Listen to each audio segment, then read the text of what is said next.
So the thing you fear to do, just do it a little bit in increments that are manageable, uncomfortable, hard to do, but doable. Then what happens is you actually create this, what they call exposure therapy. The more I think you gotta have a dream. The School of Greatness. really, Yeah.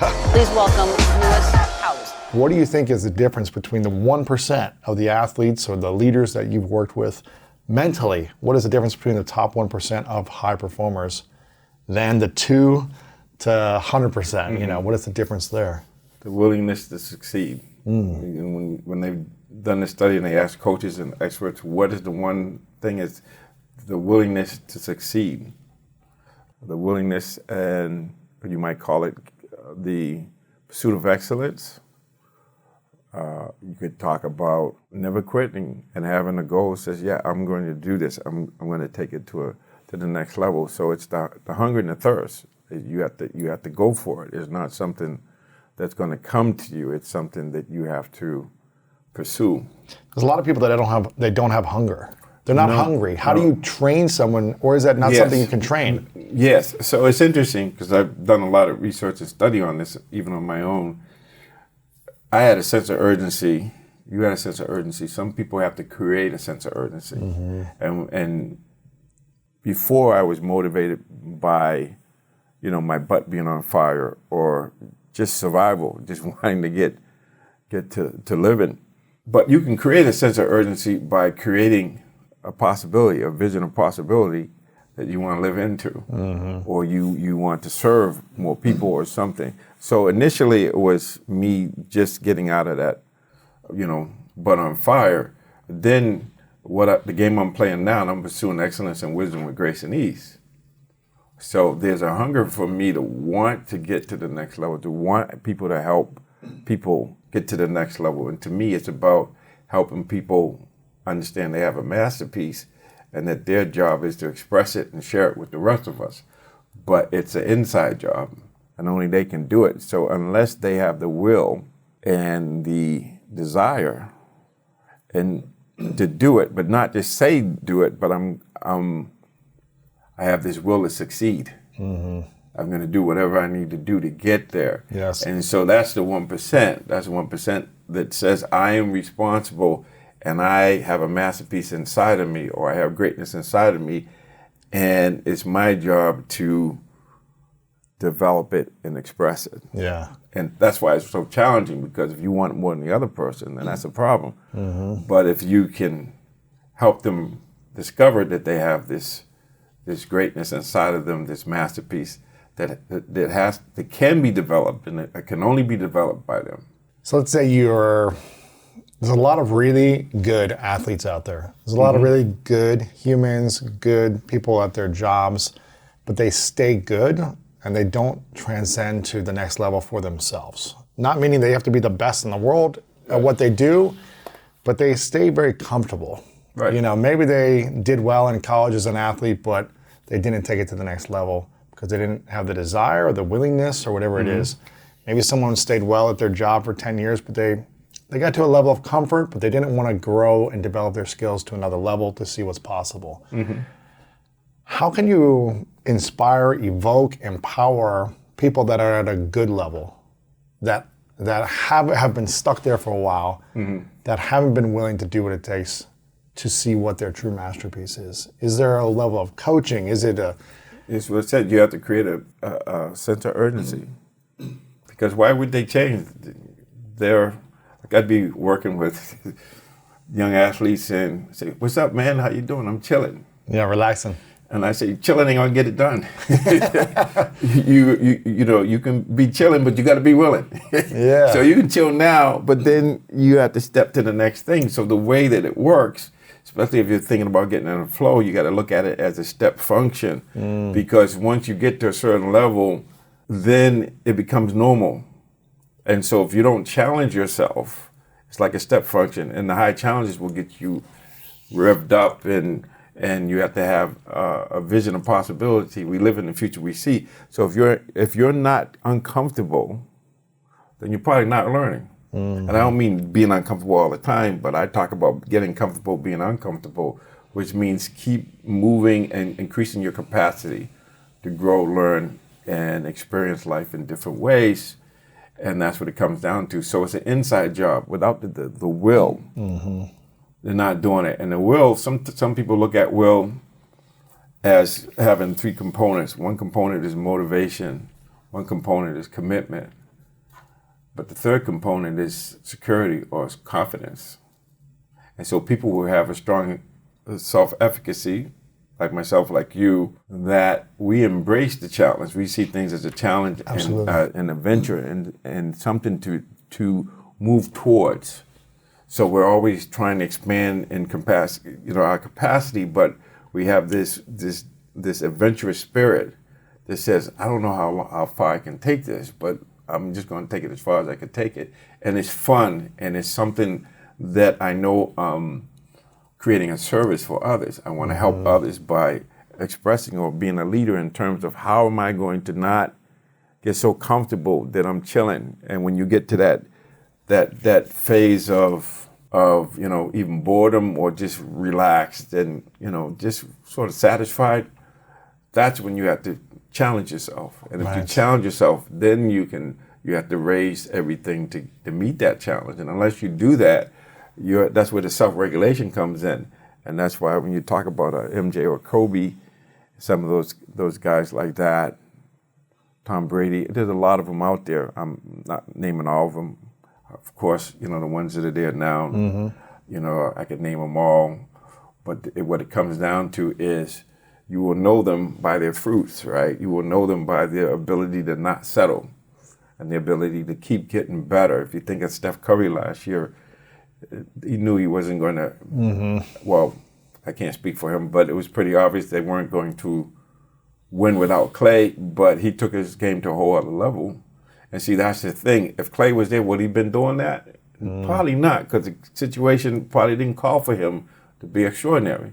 And that's why if you think about going to a team that's already loaded, you might win championships, but you really have to look at, just my opinion, whether or not you're challenged enough so that you can get out of your comfort zone and go to that next level. Without that sense of urgency, you can't do it, or unless you're committed to excellence and you're taking it to the next level. So let me give you an example of that. I can a lot about MJ, but let's just talk about Kobe for a moment. So Kobe won a championship in 2009. I think I have it right. You were working with him then? When they come to Boston, yeah, I've always been, when they come to Boston, I work with them, talk with them. The process they use is the one that we developed when I was here in the early 2000s. So that's the thing. So that's what I'm talking about. It's like, okay, you won, but you want to go to the next level. So when you retire, you can reflect on, but you got to keep getting better because now the team knows you won. Every team is going to be coming for you. Yeah. Coming for you. So you have to keep getting better. It's progressive realization of a worthy ideal. So you're not there, but it's in that day to day, just making today your masterpiece, getting better today. It's that incremental process, and that's what I mean. And there's other people that do that. I don't have to name names. People don't realize that Tom Brady probably spends 10 to 12 hours a day in the off season getting ready. Now he's 44. Now he just came this close from going to the next level. Had the defense held. He probably, knowing him, he would have got the ball and scored, and they would have won. But that's a mindset. It was 27-6. There's no quit. That probably just inspired him even more. Yeah. So that's what I'm talking about, that idea. So it's not about how do we get them, it's how do we help them go inside and make that, become willing to go to the next level, because some people just don't want to do that. They're not interested. That's why they say many are called, few are chosen. Ooh. It's about you having a vision, a possibility for yourself that has to do with being great or helping others be great by being a role model and by taking it to the next level. What happens when people stay comfortable for year after year after year and they don't challenge themselves? What happens to them?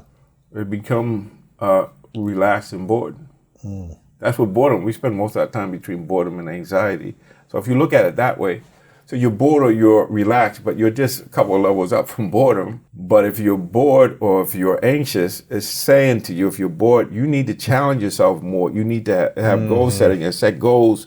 Or as Steve Harvey said on the video I heard, he said the reason people have a hard time getting up in the morning is because they don't have a good enough reason for them to get up. So you want to create a raison d'etre or a way of being where you jumping up like a kid at Christmas.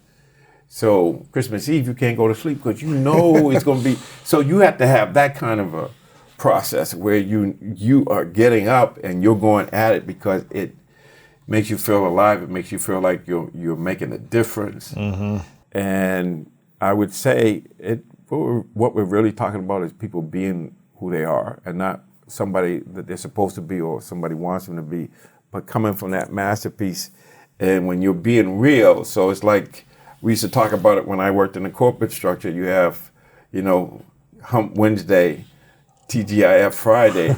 Like, so 5/7 of the time you're doing something you're not happy about. When in actuality, why not have it be 7/7? So having a work, and it's interesting because I was just reflecting, I was reading this book by Eric Butterworth called Spiritual Economics. And in there he talks about what's been my experience. It's not, so the job may not be that great, but it's what you bring to the job and how you apply yourself. And it's interesting because it's not so much about the compensation, it's about your soul growth.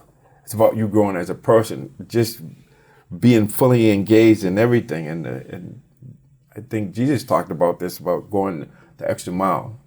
Like I guess back in the day there, the Romans could say, okay, I want you to carry this a mile. He said, go 2 miles. And so this idea of giving more than what you get. And there's something about applying yourself, be fully engaged, your whole mind, body, heart, and soul engaged. So that's what healing is wholeness. So just fully engage in yourself, or as in Zen they say, burn yourself in the activity, do not leave a trace. So fully engaged, fully present, just doing it. And what you bring to it is what makes the difference. Yeah. And it's interesting because I'm thinking about this book I read called The Way of Man. They talk about this idea of just fully burn yourself in the activity, just losing yourself, just really, because what is that about? It's like, so he talks about this idea of what can man do that angels can't do? And the answer to that is that we men or man with or woman with holy intent can hallow anything. We can make something holy just by intention. So we can make something hallow, holy, whole just by our intention. So that's what we can do. We can intend to make things holy. We can make heaven here and now just by bringing that love, that compassion, that presence that's fully committed and a productive act of love. That's what love is. Love. Yeah. When you love something, you help it grow.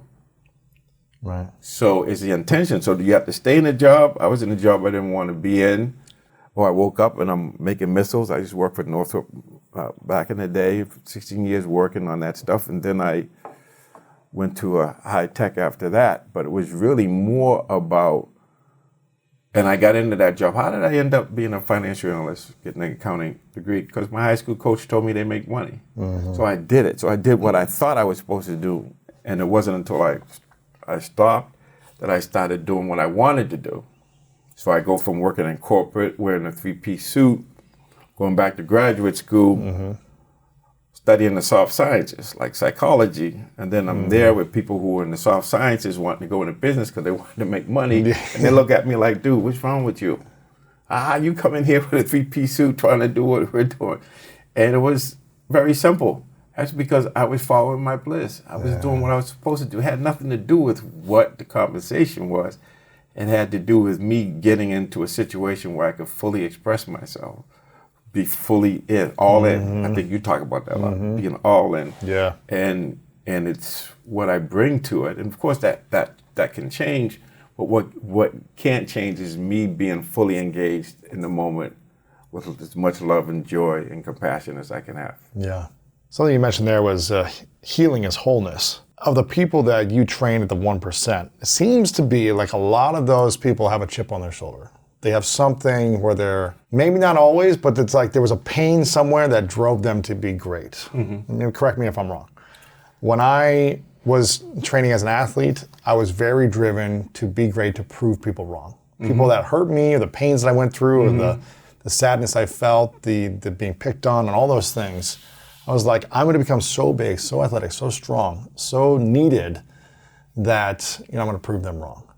And it worked. It got me to achieving results and being like the captain of my team and playing professional football, all these different things. But when I would achieve my goals, I felt so empty and alone and angry. It's almost like it was like, well, this isn't what I thought it was supposed to heal me, and it didn't.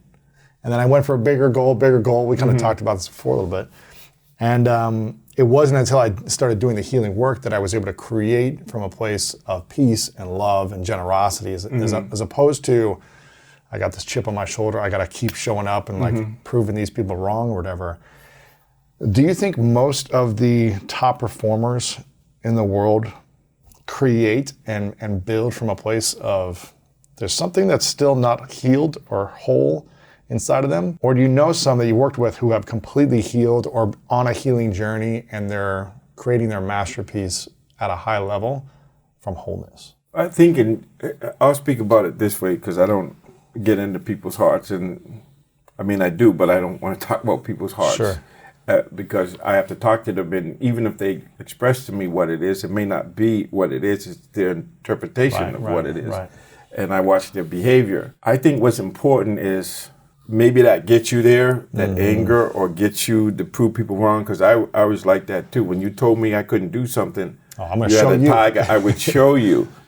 But what happens is at some point, you're right, that's empty because that's coming from a place of fear. And so I talk about coming from, you're either coming from love or fear. And when you're coming from fear, you're in survival mode, which is that flight, fight, and freeze, or growth mode or love mode, where it's rest and digest. It's something that's coming inside of you. It's an expression of you and something that comes from the inside out, not something coming from the outside in.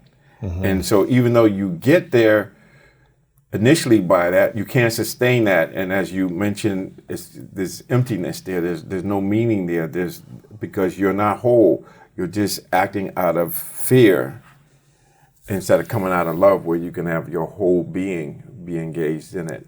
So even though, like I'll use the example, I used to work in prison to do mindfulness-based stress reduction and recovery units, people who have substance abuse.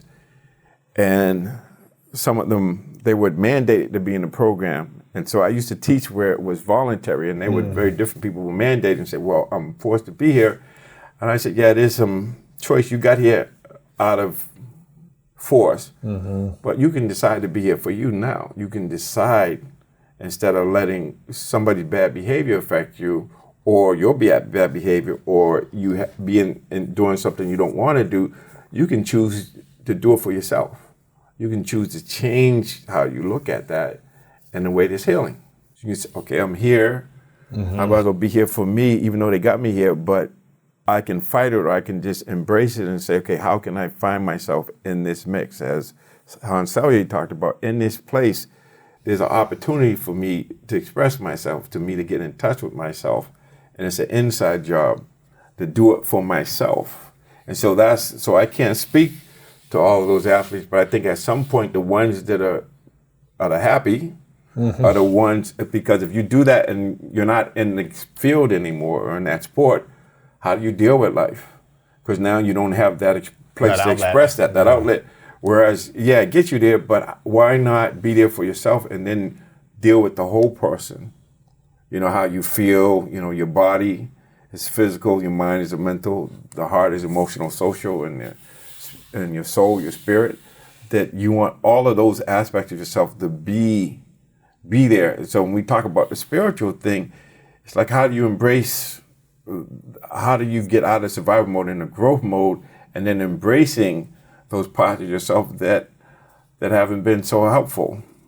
But you have to make peace with that. We all make mistakes. And so those two wolves, I talk about this idea of the two wolves, with the Cherokee grandfather telling his grandson, I have two wolves with this ferocious battle inside of me, and the grandson's concerned and says, which wolf will win? He says, the one we feed. So we both have those two wolves in us, but it's a question of which one we're going to feed. So the fear wolf gets us there, but then once we get there, can we just start feeding the love wolf? And this idea of getting beyond the illusion of separateness and being a service. And I like to call it forget yourself to find yourself. Forget yourself. To find yourself. So when you give yourself in service and you help other people, you're also helping yourself. But you have to get to a place where you have something to give. So you have to develop enough so that you can actually give. And so a lot of things we can give money, but when we can give our time, when we can give our heart, we can give our soul, that I think that pays a bigger dividend. Yeah. You talk about superpowers in order to achieve your goal. I think there's 5 superpowers you talk about. Right. What are those? And why are these important to develop? So I talk about mindfulness, this effort or diligence, this focus, concentration, this insight or wisdom, and faith. Put faith last. So they're all connected. So for me to be mindful, what I talk about being mindful is having a mirror mind, or being able to see, let things be as they are, like they're in the mirror, just interpreting them or letting them speak to you in their own language instead of us interpreting them. So it's like being vulnerable and letting the unfolding moment unfold without you interfering. And so what you want to do is you want to elongate the perceptual process. So first there's a very short time where the raw data is there, and then immediately associative thinking, abstract associative thinking, like, oh, I remember the last time this happened, abstract thinking, selfing or self-importance, all of that stuff. And of course, the way the visual system works is it's trying to relate what's happening based on what we've already experienced instead of seeing it in fresh and new ways.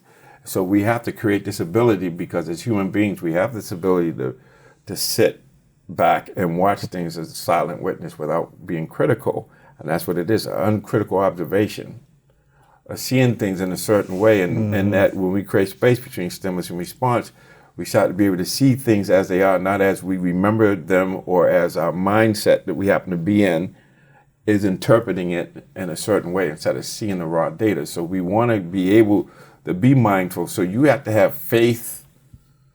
You have to realize, like Einstein said, the most important question to ask yourself is this a friendly or unfriendly universe?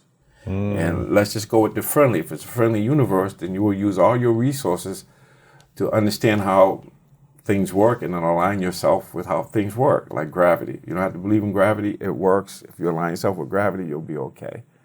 And so you have to have the faith that what you're going to do is actually going to be possible and it's going to be helpful. So you have to have the faith to make the effort to be mindful, but then so we're talking about faith, we're talking about effort, then you have to have the focus, the here and now, being able to be locked in so that you could be mindful. And then you also need the wisdom or understanding, what am I being mindful of? And what are the essentials? What's the principles involved? Right. And so all of those things are always working. So mindfulness helps us cultivate effort, or this idea of being diligent, like the sustained effort. We can't do anything without the sustained effort, but the effort to do what we say we're going to do, and just to keep doing it until we get it, not quitting, not giving up, and that sort of thing. But that's really more mental to get into it, because when you're in a positive mind state, then it's easier to do it if you're coming from love rather than fear. Let's just talk about that wolf, those two. How does someone get it more into love, though, if they've been living in fear their whole life? By recognizing they're in fear and understanding how it's not helpful and how to get out of fear. Well, how do they get out of it? Yeah, so this is part of right effort. It's like you're in fear once you notice that you're reacting to things instead of responding to things. And if you can pause and notice that you're reacting, and then, well, how do I not react? Be still and know, by just stepping back, and instead of leaping in, interpreting, just let it speak to you. But you have to be vulnerable. That's where the faith comes in, and that sort of thing. By being that, then once you say, oh, when this happens, and if I want to change something, I have to self-regulate. I have to change my thoughts, my feelings, my behavior. And so you understand, how do I not be fear? Noticing you're in fear and realize that you're in survival mode. And if you can just breathe and focus on one thing and get your nervous system into rest and digest, or focus, generating what I call a Hall of Fame, HOF. The Hall of Fame. Hall of Fame. Yeah. Hope, optimism, faith. Okay. So if you get into a positive mind state, it's called the broaden and build theory. When you're coming from optimism, hope, faith, then your cognitive functioning is enhanced. So you actually start to see, instead of being locked on channel 5, there's 200 channels. Yeah. And then by opening up, you say, oh, there it is right there. So you have to be able to understand, that's what we call right effort. How do you abandon an unwholesome mindset like fear? So one way you can do that is do the opposite of fear. It's love. Another way you can do it is understanding the consequences of coming out of fear. What's holding you back from that? Yeah. Okay, so if I'm in fear, then I'm going to be reacting, and I'm not going to be able to create space between stimulus and response. And in that space, I get to align with my core values, with my goal, with my aim, right? So that's the third thing, is to divert your attention from it to something else. So if I focus on what I want, or I focus on what's going to work, then I can't have two things in my mind at once. So if I focus on what I want versus what I didn't want, then that changes it. So you divert your attention to it. So that's a third way. The fourth way, I'll just talk about 4 today, is you actually turn towards the fear and you say, okay, when fear is present, I notice that there's this tightness. I notice that I have tunnel vision. I notice that it's keeping me small and like choking. I can't breathe. And if I understand, so I get intimate with fear. So I know, oh, fear is here and it's okay. Just breathe through it. Just feel whatever the fear is in your body and just let it be there. Just notice it. But if I can breathe with it, I can open with it and say it's okay, because I'm not reacting to it. I'm actually creating space, and then now I'm not reacting. So an example of the fear, I had this fear of talking in public. And I would get up, and I was in this program called Toastmasters. I did it too. And I get up there and I'm at the podium and I'm shaking, and the more I tried not to shake, I shook. So at the time I was in graduate school and I was studying paradoxical intention. This is Viktor Frankl, and he was saying that instead of running away from the fear, embrace it. And so I decided I was going to be a shaking fool when I got up there. And when I got up there, I stopped shaking. So the only way out is always through. So the fear is, and then we talk about exposure therapy. So the thing you fear to do, just do it a little bit in increments that are manageable, uncomfortable, hard to do, but doable. Then what happens is you actually create this, what they call exposure therapy. The more you're exposed to it, the less it affects you. So there's all of these different ways, but it's really embracing the fear and generating the hope and saying, okay, there's a lesson here for me to get. And if I look at fear as an acronym for false evidence appearing real, or some fears are healthy, like fear of being hit by a car when you're walking across the street, or touching a hot thing. So it's really understanding when fear arises, I embrace it, and by embracing it and working through it, it is no longer fear.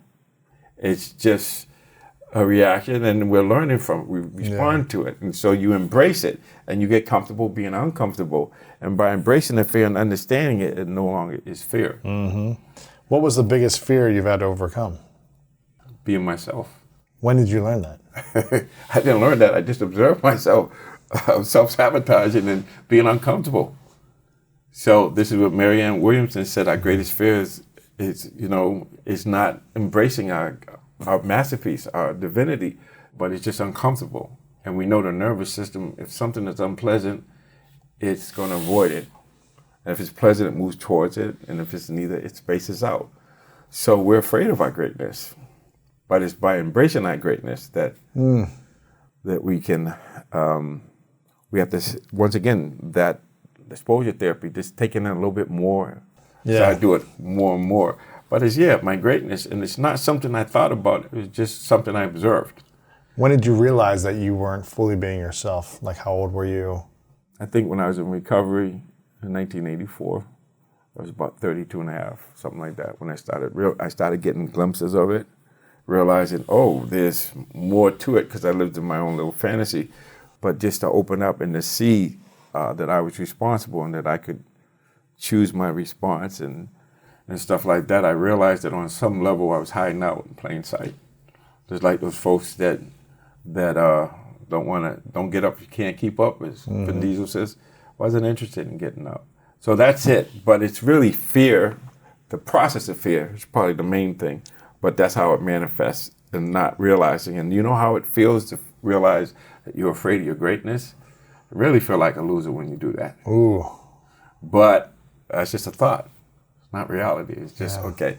That's one way to look at it. Or another way to look at it is fear is sort of taking care of yourself. Oh, I can't do that. That's afraid. So self-care can be looked at, fear can be looked at as self-care, and is not self-care that's helpful or effective, but it's a form of survival. And that's what we call survival mode. That's what that is. It's like a prey animal. When did you learn how to overcome self-sabotage, and how can people do that today? Learn if they've been doing that in their relationships or their career, how do they learn to stop doing that? By observing, by noticing that you got to get into the love mode. You got to get in a positive mind state and look at it as a uncritical observation. You have the mindfulness. You have to be able to see it without judging, and just see how things arise and fade away, and then think about, well, how do I get out of it? How did so-and-so get out of it? What does the research tell me? What are the role models out there that have overcome their fear? And then ask them or read the books and just study. You know, I've been in recovery going on 38 years. I've averaged over a book a week. Wow. So my way, the best stress reducer is, best stress reduction or dealing with fear is wisdom, understanding. Because as Frankl says, because we're really talking about suffering, right? Viktor Frankl says, suffering ceases to be suffering when we find meaning in it.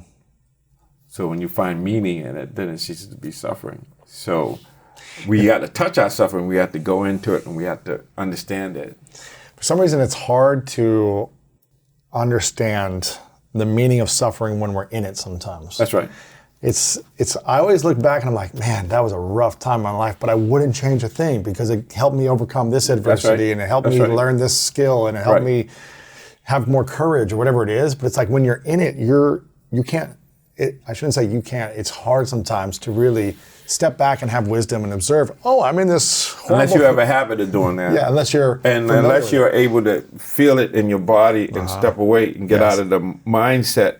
But this is the whole thing. It's creating this ability to observe experiences, no matter how challenging it is, from this silent witness, and not doing anything, but just observing and asking, what is this, and how is it manifesting? So you're absolutely right. That's why you got to get out of survival mode and get into growth mode. If you're reacting to things, there's no way you can do it, because there's no space to do anything but react. But if we reflect on it, and then we look at it and reflect it and say, okay, I reacted. What training do I need to do? What learning and practicing do I need to do so the next time I can create a little bit more space, a little bit more space. Then once I create the space, then I can really see. But you're right, when you're in that mode, that consciousness is like a tractor field that only allows you to have certain options. And so you have to raise your consciousness or expand your ability to pause, slow things down. And in that space, learn from your mistakes, and then at some point you understand, oh, here's how you do it. But it's an inside job, and it's something that you have to practice. So if you're going to do it and just say, I did it last week, and I don't want to do it this week, but you're not learning and practicing anything, then how do you expect to not do the same thing? So you have to actually reflect on experience, because the true understanding comes from reflecting on experience. So how did I did this, how can I do it differently? Well, first thing you got to understand, if you don't look at it differently, or if you don't have a different mindset, you're going to keep doing the same thing. So that's why you got to get out of survival mode into growth mode. Or that hope, optimism, faith I talked about, or the willing suspension of disbelief, and saying, okay, why don't I try it this way? But once you change, this is what Dr. Wayne Dyer said, when you change the way you look at things, the things you look at change. So it's the perspective from which you are observing experience that's the whole thing, your mindset. If I have on the fear glasses, then I'm going to be looking, if I have on the love glasses, then I have on possibility. If I come from half full, that's abundance. If I come from a half empty, I'm coming from scarcity. Yeah. It totally changes everything. But if you just notice, oh, I'm in fear, get out of fear and be in love, then it'll be clear to you what you need to do. 100% agree. And I remember for probably most of my life feeling like I would get in these waves. Sometimes it'd be a good season of life, and sometimes it seemed like, oh man, I'm in breakdown mode, right? And I felt like stuck and I couldn't get out. And I remember something happened 4 years ago where I went through a challenging moment in my life, and it felt like, oh wow, this felt like a heavy moment, like a season, right? A few months of heaviness. And for whatever reason, I think because I'd experienced a few different seasons of that in the past, like 15, 20 years, I remember thinking to myself, oh, okay, a lot is happening. It was almost so emotionally and mentally overwhelming. I was like, okay, I've been here before. And every time I've been here 3, 4, 5, 6 years later, I look back on it and say, I'm so grateful for what that taught me. So I would reflect back and have wisdom. So whatever reason, this happened 4 years ago, I decided when something was challenging, I said, I'm gonna reflect forward and have wisdom. Like, I know this is gonna be happening for me, and I just have to wait 6 months, a year, 2 years, until I'm gonna see the benefits and the fruits of this. And it worked. It helped me stay in peace mode, not reaction mode. Right. Helped me focus on love, what I can control, not what I couldn't control. And it put me back on my mission. Like, how can I improve? What's the lesson? What's my mission? Not how can I be angry at the world or whatever. And it was a beautiful experience to reflect forward for me. I don't know if that's something you teach as well in kind of like moving forward, but Most it's definitely. like time travel. Yes. And see yourself a year or two away. Yes. So you live into the future you see. So when something bad happens, we see it happening again. So what are we really talking about here, Louis? We're talking about something happens, then we interpret what it means. Yes. So in the interpretation, if you interpret it as from survival mode, then things are going to get worse. You interpret it from love. You see it, okay, what's the lesson here? How do I learn it's going to be okay? That's where all those, like the faith and the effort and the mindfulness and the concentration and the wisdom, they all come in, and you just look at it and say, okay, I interpreted it this way before, and this is what I got. So I don't want that, so I have to do something different. This is with self-regulation. So something happens, why not interpret it in a way that empowers you, motivates you, inspires you? And that's what you did. Yeah. And that's the whole point. The whole point is we learn from mistakes. We are not our mistakes. And that's the challenge we have. We make a mistake and we identify with it instead of realizing, no, it's just behavior. It's not who you are. It's an event.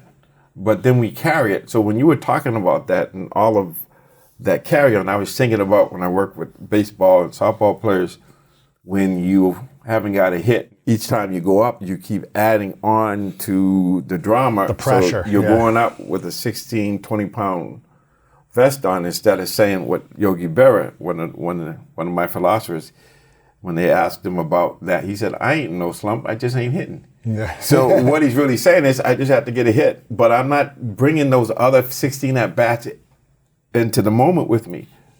Just let them go, but more importantly, reflect on those 16 and see in each case, what could you have done differently to get a hit?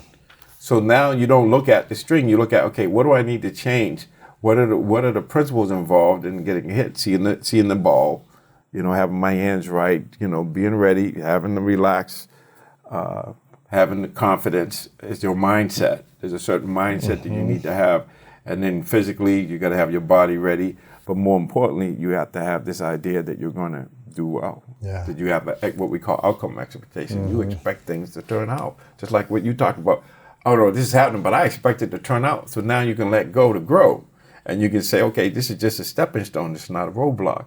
So it's all about the mindset. It's all about this growth mindset that says, okay, everything that happens, I need to reflect on it and understand what worked, what didn't work, and then figure out what didn't work, how to make it work. So that's the thing we have to focus on. This moment, not the previous 16 at-bats, but this at-bat, and just focusing on it. And that's how MJ or Kobe can go in the fourth quarter before 3 for 11 or something like that, and then Hit the game winner. Hit the game winner because it's always about resetting and beginning again. Make a mental note how, okay, I have to keep my arm in, but you expect to make the next shot, but you forget about the previous shots other than understanding, okay, I'm not using, my legs, or you saw it in the Last Dance. Michael, he was tired, so he didn't get his legs in it. So when he hit that last shot, he didn't make it for style. He put follow-up on it because all his shots were short. So he was adapting in real time to what happened. And that's what the key is. Don't focus on what happened before. Focus on the moment and focus on what you want. Remember what I talked about? Don't focus on what you don't want, because that's what you're creating. You focus on what you want. And then you reset. It's just like my iPhone. Yours is probably the same thing. If it gets stuck, turn it off and turn it back on. It's reset to factory settings, and you can roll. That's what we have to do mentally when we make mistakes. Not just athletes, that like you talked about. When we get stuck, we make a mistake. Can we bring compassion and forgiveness and say, when I know better? This is what Dr. Maya Angelou, one of her sayings I love: when you know better, you do better. Yeah. So no blame. No being critical, just notice what needs to change and then go from there. And the rich get richer, because when you understand that, you automatically do it because you know that. Why would you take confidence from yourself? You know confidence is really important. Absolutely. What do you think is the best way to build confidence and self-belief and overcome self-doubt for people? Depends on the situation, but I think the main thing is to be able to listen to that voice inside of you. So obviously prayer and meditation, focusing on what you want, cultivating that hope, optimism, and faith that I talked about, having social support. So there's this thing I talk about, predicting success in a job. Sean Accor, Happiness Advantage, talks about the research that says there's three things that are important. The positive genius, what I talked about, the hope, optimism, and faith, cultivating a positive mindset. Second thing is social support. So it's not just being around somebody and commiserating, but being around people who, in relationships, like you talked about, your mentor, that are encouraging you the only way out is through, and that you're not by yourself and you have help.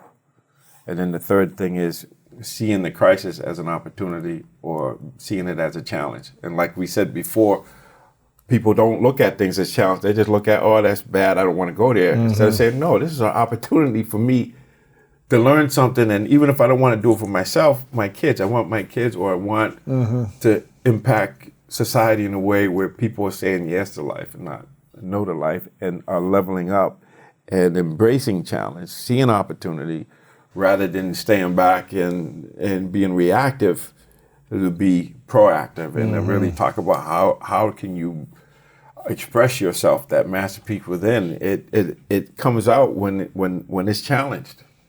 Absolutely. Yeah. Absolutely. You taught a lot of people over the years and coached people, and you were saying before that you learn a lot when you're teaching, right? You get some of the best lessons when you're teaching someone. Yes. What would you say were the three greatest lessons you think you learned from people you coached? Maybe there's someone well-known, maybe someone not well-known, but what would you say, just like, wow, this person actually just gave me an incredible gift? Well, I'll give you two. Right off the top of the head, you can only be yourself. Because if you don't know who you are, you can end up being anybody. That's number one. Number two, if you don't know where you're going, you could end up going anywhere. Number two. And number three is you have a masterpiece inside, and when you access it, even a little bit of it, it changes everything. Yeah. When you realize you have the power to do whatever you need to do, you can learn whatever you need to learn. And that you don't have to do it alone. So it's really more about understanding who you are and where you're going, and that you have everything you need to succeed. How did you have confidence when you were coaching some of these, superstars? When some of these guys and gals have some of the powerful mindset out there, how did you, as a coach and a teacher, make sure you went in there with confidence, knowing that you could contribute to these people as well sometimes? Be honest with you, I prayed. Yes, I focused on my masterpiece and knowing if I could be still and know and just trust that the universe was lawful, just trust that my higher power, God, the universe, whatever you want to call it, that if I was aligned with divine will, I was going to be fine. So that love, how can I help? How can I serve? Not worrying about, so forgetting myself to find myself in that case is not worrying about how I'm going to perform or how they're going to take me, but focusing on how I can serve. And just coming from my own experience, knowing from my own experience and being authentically myself. So understanding that if I can be still and know and come from the love, come from the inside out, and how can I help? So the two questions I usually ask people that I work with or teams is, what do you want? And then the question is, are you willing to be who you need to be to do what you want? Those two questions. It's really simple. It doesn't matter who you are. It's like, okay, here's what's happening. What are you going to do about it? Are you going to react to it or respond to it? And if you understand you have everything you need to succeed and you have that will to win. Remember I talked about the desire to succeed, the will to succeed. If you have that and you realize that it's going to take as long as it takes, but if you sustain your attention, and if you're paying attention, then you're going to learn what you need to learn and you're going to do what you have to do. And even if you don't get the result you want, if you can walk away and say, I gave everything I had, that's a winner. Absolutely. Where no regrets. I was fully engaged in what was happening, and sometimes that's the way it is. You don't always win, but you win when you got better today, when you played your best, when you expressed your potential. In that moment, yeah. In that moment. My friend Rory Vaden says, it's hard to be nervous when your heart's on service. And I used to... Yes, I like that one. That's a keep. I might steal that one. My buddy Rory Vaden, that's his quote. It's hard to be nervous when your heart's on service. Right.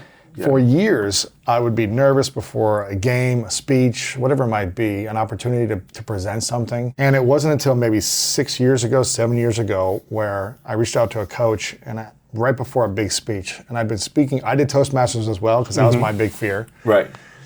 And I overcame the fear having the skills to be able to present an idea in front of an audience. It took me a year to really get there. Every week practicing in Toastmasters, terrified in the beginning.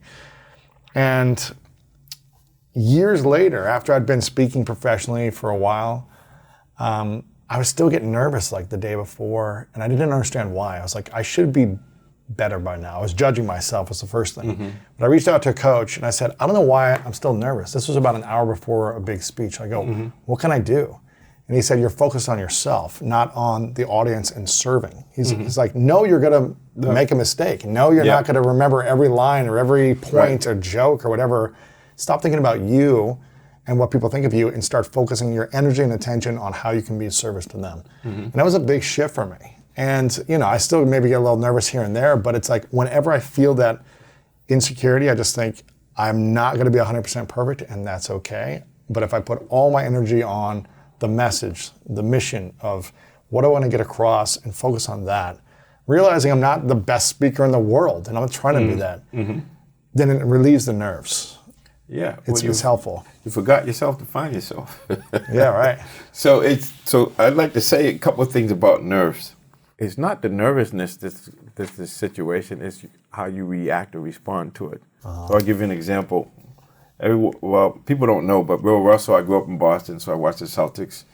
And Bill Russell won 11 championships in 13 years. 11 championships in 13 years. That's crazy. And he used to get nervous before a game to the point where he would have to throw up. And one game he was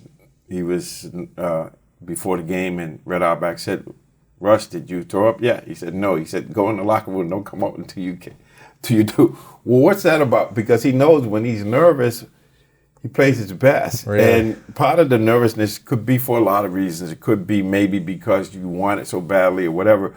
But in the moment of the game, if you change your consciousness or your focus from being nervous to doing the next thing, I call it some people talk about the win, W-I-N. And what does that mean? What's important now? Yeah. So if you manage the moment, it doesn't matter how you feel or how you see things. If you manage this moment, then the next moment goes. So it's not about, we have this interpretation that we're nervous, because there's people who are not nervous, and then in the moment of truth, they're nervous, even though they weren't nervous before. And that 1 second could make all of the difference, making a play or whatever. So we have to realize that stuff can happen, but it's always about the mindset, and it's always about what's important now.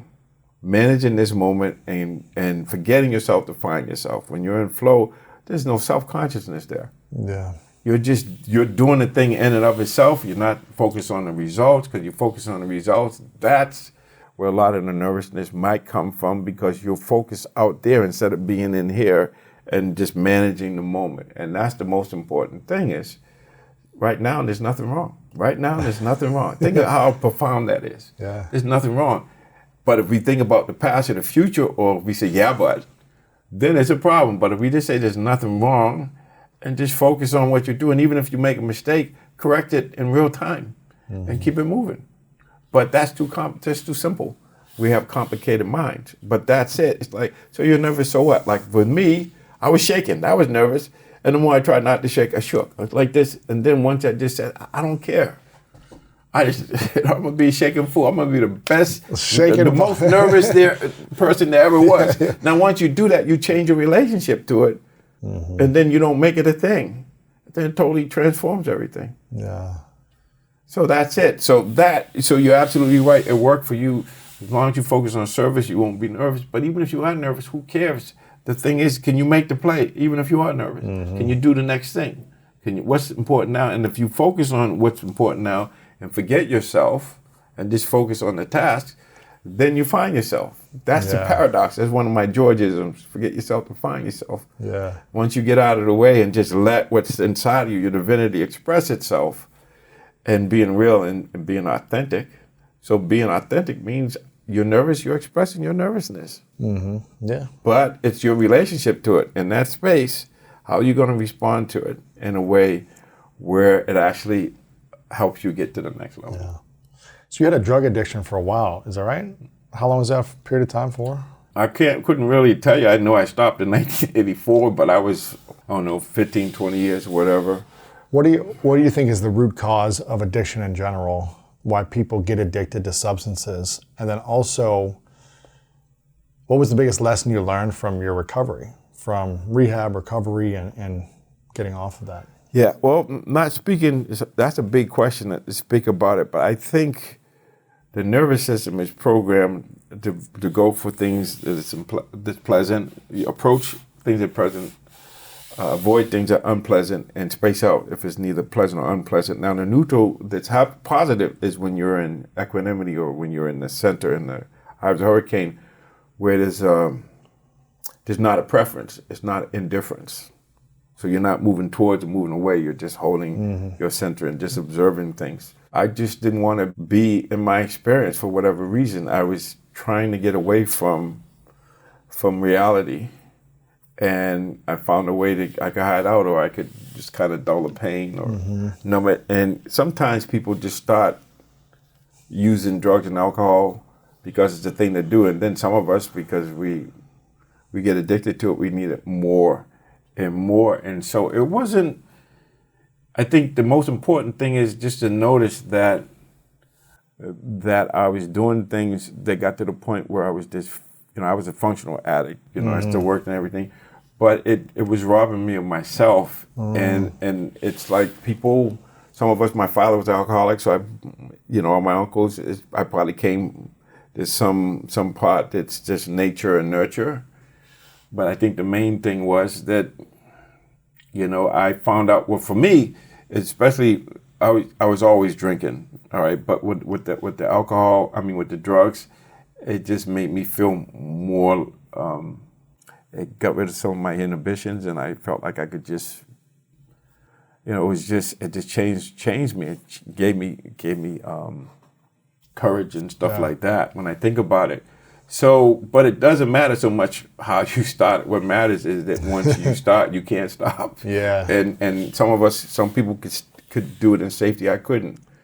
So it wasn't until my butt was on fire when I realized that I had an issue. And so I had to come to the realization that if I don't take a drink or a drug, I won't get high, I won't get drunk. And so the best lesson for me is that it was a way for me to deal with life, and I wasn't dealing with me. I wasn't going inside and dealing with my greatness, with my masterpiece, with my ability to just be myself in spite of what everybody else was wanted me to be, because people will tell you who you should be or who they want you to be. And when we're being authentic, or when we're doing what we're supposed to do instead of doing what we want to do, that creates a whole, I mean, there's a lot of conflict, there's a lot of self-hate. Who knows? It could be a lot of reasons. But to me, I just didn't know how to deal with life on life's terms. I'll just put it as simply as that. And then once I got clean, now I had to deal with that, dealing in reality for the first time, and that was overwhelming my nervous system. It was really challenging. So I had chronic pain, I had all kinds of stuff. So that's when I got into meditation and some of the mind-body experiences. But the main thing I learned was the mind and body are connected, and that I am responsible, and it's an inside job. So that was the lesson for me, is that it's up to me. I can't worry about what you're doing. I got to focus on what George can do. George can't drink. George can't do drugs. George is not interested in this. So I was doing all the other stuff until when I got clean. That's when I just started saying, I'm going to do what I want to do. I'm going to take responsibility for me and what resonates with me. And I still cared about what other people thought, but I kept weaning off of that till I got to the point that the only opinion, the most important opinion, is my opinion of myself and me doing what I needed to do and continuing to embrace that. So that's challenging. I'm still, I feel like 40 years later, I'm better at it, but it's something that's constant. Like you talked about nervousness or fear. You can get traumatized anytime. I was working with the Lakers during the championship run against Boston, and I go in there and this voice says, you shouldn't be there. They don't want to hear from you. Inner voice. Yeah. Because of my training, I said, that's interesting. But I ain't listening to you. I got work to do. Sure. But you see what I'm saying? But for me, I've been doing this for a long time. And a moment you can have a voice, or you could have fear, or you could have nervousness or whatever. But when you're a professional, which I think really helps me in my role as a professional, it doesn't matter how I feel. Yeah. I just have to show up and show up and show out. So it can happen at any time, but it's me creating that space and being able to observe it and not judge myself. So, that's interesting. The sound from the peanut gallery, I call it the negative committee. It was just, okay, so it could be there like background music and just go and do what I needed to do. And no one knew the difference. No one knew it. It was just me, but it was a blip. But that could have sabotaged the whole thing. Absolutely. I could have just said, I'm not feeling good. I said, you're like, well, come on, they're on the championship run. You can't do that. No, you gotta show up. Step up or step out, right? Yeah. And so it happens, but the training of being able, I can't explain. I can't overstate how important it is for us to be able to be in a moment and observe the experience as this silent witness from the eye of the hurricane, and just notice it without judging, without being critical, without pushing it away, pulling it towards you. Then once we get the intel, then out of that silence, there's a knowing. I can't really explain it. There's a knowing that there's some part of you that knows what to do, that masterpiece, that divinity within just knows what to do. We call it intuition sometimes, but it's a gut feel. It could come as a gut feeling, but it's just a knowing. But a lot of times I tell people, I don't have no idea what I'm doing, but it's great. And that is because I'm not in there, but I'm being like water. I'm just going with the flow. Okay, I hear that. Okay, you got your opinion, and thanks for sharing that. But I got to do my job. I have to be present and staying in the moment. And then, like you said, when you serve, when you focus on service, you're not nervous. And it's the same thing as when you focus on how you're going to help somebody, you forget yourself. But by helping others, you're also helping yourself. And then when you get through it, now, and I notice this answering that voice is not there so much, but a lot of us have been traumatized in one way or the other, or once again, here I am on a major stage in prime time, and then things could happen. Something comes up, and I was fortunate enough to be able to not listen and just focus on the task. And that's why I think being a professional, what I mean by that is being a professional, when you do a job or you go the extra mile, or you do it, you forget yourself and you just focus on the task. And it doesn't mean I don't take care of it later, but it means unless I can't breathe, I'm going to do what I can do. I can show up and show out. Yeah, absolutely. Yeah. So does that make sense? It makes a lot of sense. What was the biggest lesson you learned about yourself from the rehab recovery process then, would you say? When we can't express ourselves, there's something, there's not a feeling of wholeness, I'll tell you that. It's, like having two sides, like just really trying to hide our secret self, not wanting anybody to know who it is. So this surreptitious kind of sense of being, I'll show you who I want you to see, but you can't really see my real self. And I was identifying with that negative stuff instead of identifying with the masterpiece of saying, okay, that's the fear wolf, you're feeding that. Stop feeding that and feed the love wolf. They're both there, but the one that's gonna win the battle is the one that you feed. Absolutely. So, yeah, I think, to be honest with you, I was so focused on getting high and stuff, I didn't really have time to think about stuff like that. Right. It was just survival. When you're in survival mode, you're not thinking about tomorrow or yesterday. You're focused on the next thing, putting out the next fire and that sort of thing. And I think for me, I was just thinking about, how am I going to get high? When am I going to drink? Or how am I going to get through this? And it was nothing positive. There wasn't something that I was looking forward to. And like say, okay, I'm going to go on vacation, or, I'm going to have this spell of really positive results in whatever I was doing, work, love, or play. Right. It was more a consumption of just trying to not be present. Was there a mentor or someone you saw or an Yes, incident, or was there someone die? Or there was a couple of things. One thing was I was riding around with like 104, 105 degree temperature. I had a strep infection. And because when you're dope sick, or when you're having that, it feels like a bad cold and all sorts of things. So I had no idea, but I had to go to the hospital, and then they kept me for 5 days. And so when I got out of the hospital, a couple of weeks after that, a friend of mine that I used to get high with came by my house on April Fool's Day, and he took me to an AA meeting. On April Fool's? On April Fool's. But I'm looking at it and said, dude, man. Is this a joke? You're like yeah, exactly. dude, he's a dope fiend. Look at me sober. What'd you do, man? It got my attention. And that's the first time I had real hope. I had hope that, there's a way for me. Then I went to the meeting, the AA meeting, and then I saw other people that had the same issue I had, but they were sharing their experience, strength, and hope. And it gave me a vision, a possibility that, okay, I could do this. It took me months after that, but I went into a detox for 21 days. And when I came out of there, it was very interesting because I think it's the first time I ever saw my house. First time you saw your house? Really saw it, where I was really living on life on Present. life's terms. Like, I've never gone 21 days without having some kind of drug or some kind of living in fantasy or something, where I was dealing with life on life's terms for the first time at 32 and a half. But it's a blur, and it was just kind of like in and out of my own little fantasy, but I didn't know I was in there until I got sober and I started seeing clearly. Wow. So it was profound, and it was even more so because when I was going into the detox, I heard this voice say to me, if the St. George that goes in there comes out, you're in trouble. Yeah. So wow. I knew I had to be different. Yeah. And of course, that's partly because that implicit learning I got being around recovery and people who were clean, that I believe that I partly is what they call implicit and non-declarative learning. I think there was some stuff there that I got that told me that, and I was on methadone program before, so I knew taking methadone when I went in there trying to detox in 21 days was not going to work. Right. So. Wow. So this was 37 years ago? This is 1984.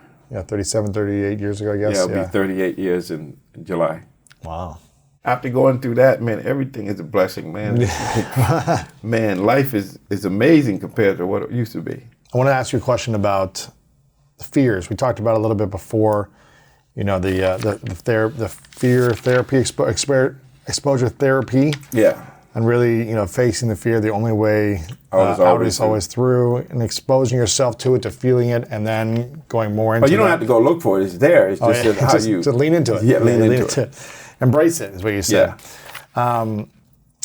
What do you think people are afraid more of? The fear of failure, success, or the judgment, the other people's opinions about them? I'm going to go back to FDR during World War II. We have nothing to fear but fear itself. So it's a mindset. It's being in that survival mode. I think that'll cover everything. In recovery, we talk about dealing with fear, doubt, and insecurity. But I think it's hard to know what people are going through because it's not, you can't paint it with a broad brush. But I will say that they're in survival mode. I guarantee you that. That they're in survival mode, where they're doing either fighting, fleeing, or freezing, which is numbing out or just not being there, right? In that kind of indifference. And so that's what I think. So when we think about it, it's hard to get into all of the complexes and the psychological terminology that we have for, character disorders or psychosis and neurosis. I think the main thing we need to understand is that they're in survival mode, so they're either fighting, fleeing, or being frozen and feeling like life is happening to them and they don't have the ability to respond to things rather than react to things. And they don't even know the difference between reacting and responding. I didn't. I was just reacting all the time. But then once I realized that I could pause and reflect and I could actually think about things before I did them, and then even while I'm doing them, I can reflect on, is this working, is it not, and then adjust in real time. And then afterwards, true understanding comes from reflecting on experience. So reflecting on, okay, so I used to get high, or I got clean, or I got through this. How did I do that? And so when I talk about people being mindful of their behavior, we need more of, let's catch each other doing something right. What works? Attitude of gratitude, Absolutely. a grateful heart is just saying, okay, as long as I'm breathing, there's more right with me than wrong with me. Man, the life I used to live before, now this little stuff, this is nothing compared to that. But if you look at it and say, okay, what's the lesson here? And this is an adventure. We're on an adventure. Then I come from that hope, that hall of fame, hope, optimism, and faith, and say, okay, there's something here. There's an opportunity for me to be of service, like you talked about. Be of service, not nervous. And then it's a totally different experience. So it's my attitude, and that's the self-regulation, self-regulated thoughts, feelings, behaviors. Well, I'm choosing joy today, joy now and never. I'm choosing compassion. I'm choosing love. I'm choosing to be present. I'm choosing to fully deploy myself. That changes everything. Yeah. And so that's the habit. Get into that habit of saying, okay, what is this, and how am I going to relate to it in a way that's in alignment with my core values? Do I have core values? Do I have a worthy cause? What is my intention? So if you're trying to impact 100 million people or billion people, then you have to be engaged in that day to day. You have to have a strategy in which you are getting this progressive realization of a worthy ideal, where your success is on a moment-to-moment, day-to-day basis, because when you get off, you get back on. You talked about it. That's all. It doesn't matter. It's a zigzag. It's not straight. Yep. So when you get off, all you got to do is get back on. Don't judge. What did you learn? And keep it moving. Mm-hmm. I love this stuff, man. You've got some amazing wisdom and lessons and experiences that I hope everyone dives into more. You've got, you do a weekly show on Instagram, is that right? Or a weekly YouTube thing? I do YouTube being at home with George during COVID. Yes. And last week I talked about this idea of a grateful mind is a great mind, and it attracts great things to you. So attitude of gratitude, and I want to acknowledge Thich Nhat Hanh's passing. And a lot of my teaching comes from, he's been inspirational. He's been a person that has led the way to mindfulness in daily life, or bringing this contemplative practice to everyday folks. Yeah. And just really talking about it in ways that makes a lot of sense. Compassion, love, just smiling and embracing people's divinity, seeing the greatness in everyone, and just training the mind and the heart to be open. You've got a course out right now, right? Yes, I have a course I've been teaching for the last 3 years. It's called the Mindful Athlete Course Online. And what I've done with it is, so you sign up for the course, you're in it for life. And so we have, actually next week, we have a quarterly call. So each quarter we have a call where people can get on it. But in the spring, we'll have a 6-week study group. This past November, October, November, we did a study group called Being Courageous. So what we do is we go over six weeks, once a week we'll get together and we'll have an hour call. So we'll do a little practice, and then we'll go over the homework, and I'll say a little something. But it's mastering those 5 superpowers I talked about: mindfulness, effort, concentration, insight, and faith. And so we apply those to a topic like the last one, being courageous. How to be courageous? How to feel the fear and do it anyway? And what's the relationship between being courageous and faith?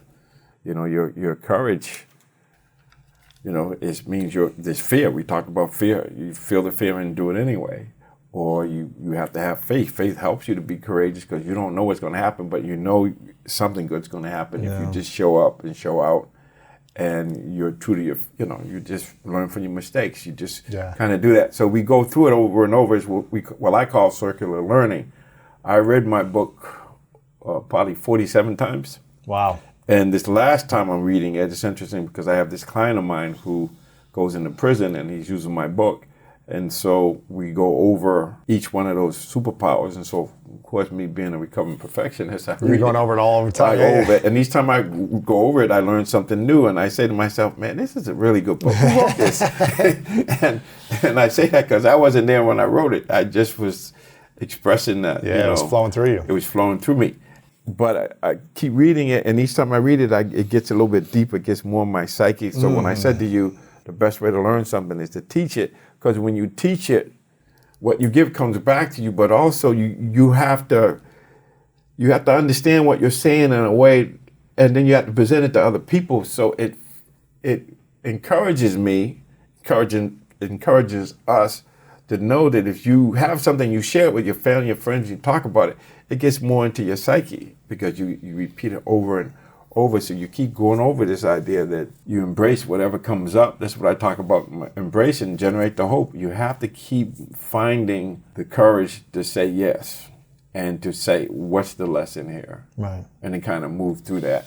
So yeah, so I offer these things. I have a masterclass on dealing with anxiety during the time of COVID, and I'll do more masterclasses, and I'm developing a youth course. And the other thing is I'm writing a new book. It's going to be about unlocking our potential, or embracing our masterpiece, discovering the masterpiece within. Nice. Something along that line, but it's really more about how I got through that, you know, my experience and how I teach people. But the idea is, you talk about this idea of being happy when you're doing something that, you know, when your work is happy, your work life is happy and that sort of thing, then you're happy. And my thing is that if you're being your authentic self and you're living and you're embracing that masterpiece within, it's going to be amazing. So no matter work, love, and play, you're going to bring this aliveness to it, this quality of authenticity and being present and getting beyond the illusion of separateness. I mean, that's what we need a lot now. Because we have people who are at each other, crazy things, and we just need to know we're all connected, and the best way is to do it together and not stop demonizing each other and stop talking at each other, but to realize that I and the other are one. And then how about just seeing that just like me, that person wants to be happy, just like me, that person suffers. Absolutely, yes. So we have to get to a place, and it's not Pollyannish, because I come from a really challenging background and all that stuff. I'm not a simpleton. I'm not talking about anything that I haven't experienced or witnessed. And I know we can do much better if we can remember who we are. Because like I said, if you don't know who you are, you can end up being anybody. And if you don't know where you're going, you can end up going anywhere. So why not decide to be yourself and to go where you want to go? The Mindful Athlete, the book, Mindful Athlete course, you got the masterclass on anxiety. They can get everything at georgemumford.com. Is that right? georgemumford.com. That's right. And they can follow you. What's your main social media platform you're on the most? Instagram? Instagram, mostly Facebook, YouTube. Yeah, like you, man, I want to reach 1 billion people. Well, that's big. Yeah, I probably won't do it in this lifetime, but maybe I will. You never know. I never know, but to me, I don't know. I asked you because I don't know where that number came from. I just put it out there. I wanted something that's going to stir me and encourage me to just really get out of my comfort zone and to really just go out there, get beyond the realms that I'm normally in, and then just embrace more realms. So if I only got 20 people or 100 people, that would make a difference. But I know I'm reaching more than that. Sure. And it's not like I'm reaching it. I just want people to be themselves. I just want people to know that they have a masterpiece and that they can develop it, and only they can develop it. But my platform is to help them do that. That's great. It's Yeah. exciting stuff, man. Yeah. I got a couple final questions. This is called the 3 truths. Okay. So imagine you get to live as long as you want to live, but it's the last day for you on Earth. And you accomplish everything. You reach the 1 billion people, you do whatever you want to create, and you have the life you want. But for whatever reason, everything you've created has to go with you, or it has to go somewhere else. So it's not here available for us anymore. But you get to leave behind 3 lessons to the world, 3 things you know to be true that you would share. And this is all we would have from your teachings and your information. What would you say are those 3 truths for you? You have a masterpiece that you can develop. Number 2, only you can develop it. And number 3, the quality of your life is going to be a reflection on how much you develop.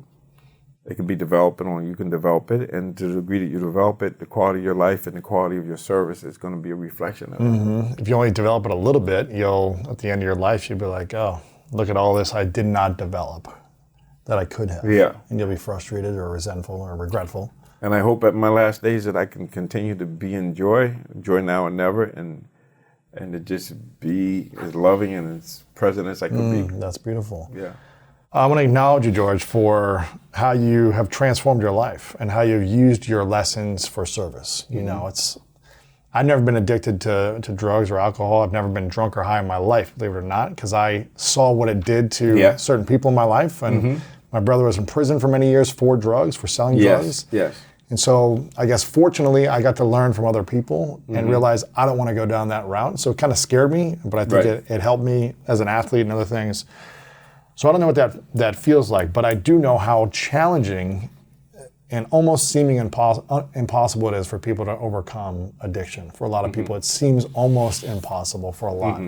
So for you to overcome that and wake up for yourself and realize I'm going to use myself for good and develop into who you've become now is really inspiring. So, and the fact that you're doing it at such a high level to serve people, you know, anyone listening or watching, and people of all spectrums of life, from high achievers to people that just feel stuck, I really acknowledge you for the gift that you've become and the gift you keep sharing to the world. So, well, thank you. I'll take that in. I mean, course. that's powerful, but I believe that's why I'm here. yeah, I'm just being myself. Yeah, it's beautiful. But being myself, being a service. So thank you for saying that, and that's my challenge, is continue to take that in. But I love helping people. I love everybody, man. Yeah. So why wouldn't I? You love what you labor for, and you labor for what you love. Absolutely, absolutely. Final question: what's your definition of greatness? My definition of greatness is getting better today, expressing yourself as much as you can. Yeah. That's greatness. Is just getting out of yourself and just being real, just being the best version of yourself. Whatever you do. So it's about not what you do, it's what you bring to it and who you are being. So greatness is somebody who's going to show up and be themselves consistently and in a way where they're progressing. So they're getting better each day. That's greatness. It's every time you do something, it changes people. It makes things better. But it gives this realization that we have this unlimited potential. And that if I get better today, I'm being great today. But once again, I'll go back to my quote from my last week. A grateful mind is a great mind, and a great mind attracts great things to it. Absolutely. So greatness is being grateful and being great. Rest at the end, not in the middle. And that's something I always live by. You know, I'm not going to rest. I'm going to keep on pushing now. There are a lot of answers that I don't have. Even questions that I don't have. But I'm just going to keep going. I'm just going to keep going, and I'll figure these things out as we go, right? And you just continue to build that way.